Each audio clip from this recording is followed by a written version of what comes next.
वालेकुम दोस्तों की हाल चाल तुसी दे रहे देश पंजाब टीवी ते मैं तुहाडा मेजबान आसफ नंबर आउंदा 0307 1076 965 यही व्हाट्सएप नंबर इमो नंबर है।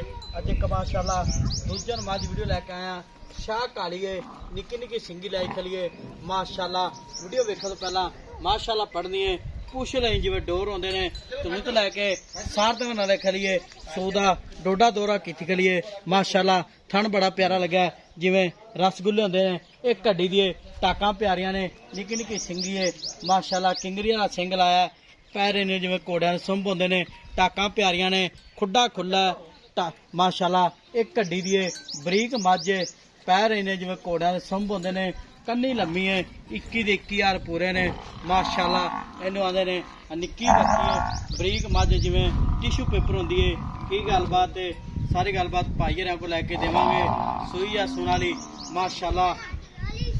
अस्सलाम वालेकुम। वालेकुम सलाम। की हाल है? ठीक ठाक भाई। मैं सोनाली अपनी हाँ जी किनवा सवा सुना है? दूसरा जन्म है दूजा ने बिल्कुल ठीक हो गया। मैं बरीक है बरीक क्यों नीली दी है प्योर प्योर यही तो उत्ते किवें नीली दी होंदी है। माशाल्लाह कच दा कढ़ाउणा है हाँ जी ठीक हो गया। किन्ने दिहाड़े लैंदी सोन? ये 2-4 दिन ला जाती।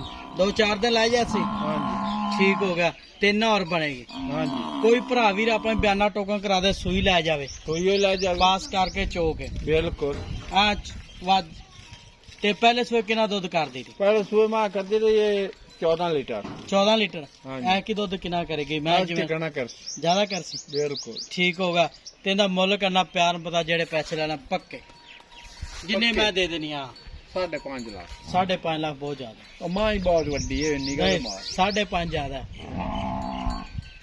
5.5 ज्यादा मुल जायज कर मैं विक जावे पूरे 5 जब मां जिसने पूरे 5 लाख हाँ जी ये कोई लाड़ प्यार आए दी कदर कोई आया गया तो कोई प्यार मोहब्बत हो जाती। ठीक होगा जी 5 लाख रुपया डिमांड मालकां दी माशाल्लाह कद चंगा है लाम चंगी है तो नित लैके सार तो वाला रख लिये थान बड़ा प्यारा ये थान चढ़े पीछे गारंटी अपनी गारंटी सारी बिल्कुल चो गारंटी नहीं यार सुनने रीच कार ते ला जाओ ठीक हो गया जी हाँ जी। ते 5 लाख च कोई लाड़ प्यार होवे तो तो कार से मारा मोटा ठीक हो गया जी।